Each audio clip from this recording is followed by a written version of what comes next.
You're listening to Eusebius on Times Live.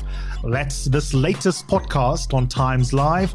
And it's me, Eusebius McKaiser, exploring the major issues of the week. That means you're going to hear a lot of law, politics, and ethics, how they intersect, and how important these stories are in the life of all South Africans. When people zone, their children must know these are sellouts. They put saliva on the paper. Mr. Julius Malema whispered and said, sing it, sing it. And then they share that zone. No, I'm not going to apologize. Can I have my iPad, please?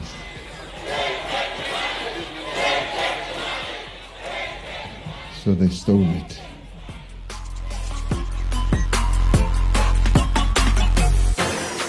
Wearing my hat as a political analyst, this is a short reflection on the State of the Nation address that we've just heard from President Cyril Ramaphosa. There's a lot to say in the minutiae, and I will write about some of that for TimesLIVE.co.za over the next couple of days.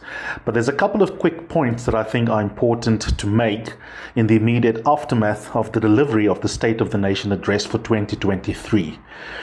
The first point for me to make is that, again, the president, as the ANC leader did with the January the 8th statement, talked about how resilient and hopeful South Africans are at the beginning of his speech.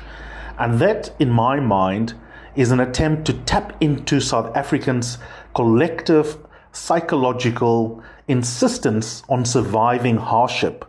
I don't think we should fall for it. And that's me responding as a citizen, because what the president is doing there analytically is to say to the nation, you can survive us.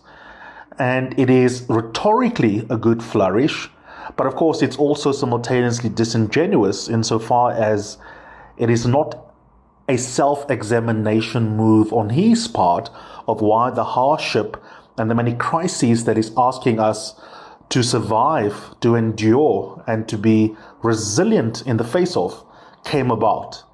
And if we were to go down that path, the answer would be obvious from a diagnosis point of view that this current ANC government, led by President Cyril Ramaphosa and his predecessors in that office, have a massive contribution to play in how we got to the state of the nation that we are currently in. So that was an interesting attempt rhetorically to sound as if you are optimistic, as if you can garner South Africans around a theme of resilience and hope, and make us think back to every single time we were on the proverbial brink, but we pulled ourselves back collectively. I hate it when leadership does that in politics the world over, because it's often a deflection from examining their own actions or inaction that got us to the proverbial brink in the first place. So that's the first observation that came to mind for me. The second is that, again, and the echo back to January the 8th is interesting. The ANC president, and in this case, as executive head of government, is very good at sounding, as I've said before on different platforms, as if he is a pundit or a leader of the opposition. He describes the problems in a way that is detached from his own agency and his own legal and constitutional powers to make a difference.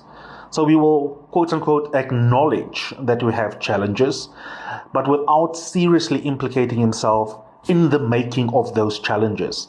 And we see that dotted throughout the speech, where there's a recognition that the energy insecurity is a massive problem in terms of driving low economic growth, for example, that when it comes to reading, it is, quite frankly, a disgrace that millions of South Africans, children, are unable to read for comprehension.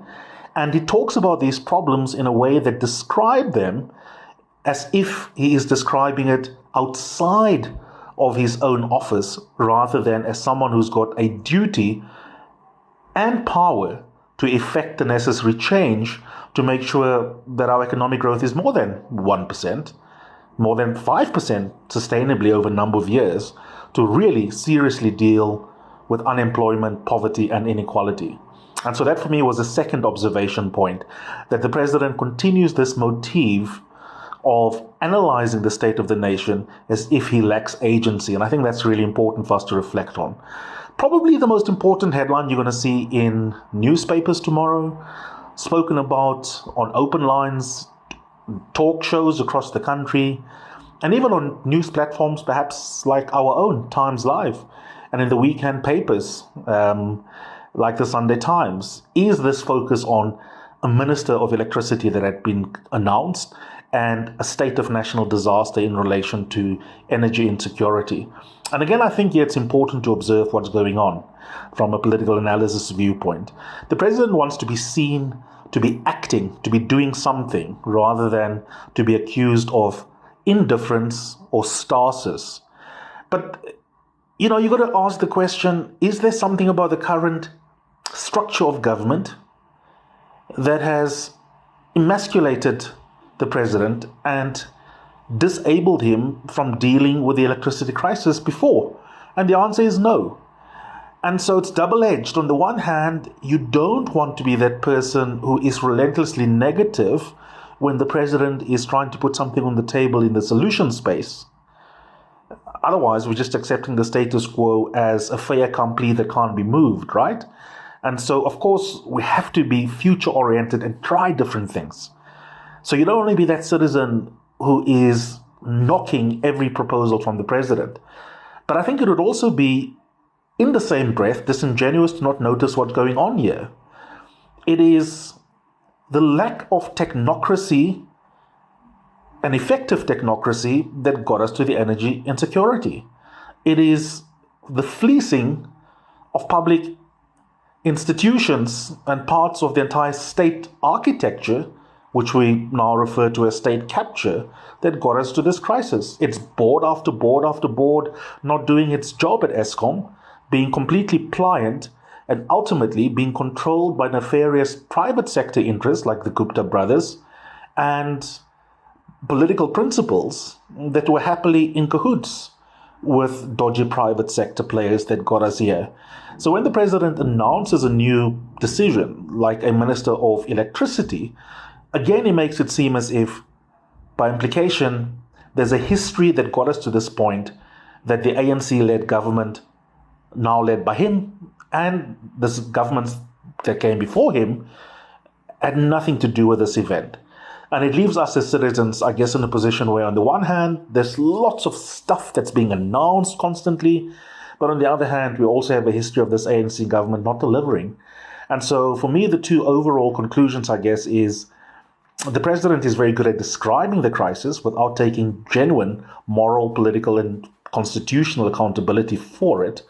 And secondly, all of these new announcements would be more exciting if the trust deficit wasn't as big as it is.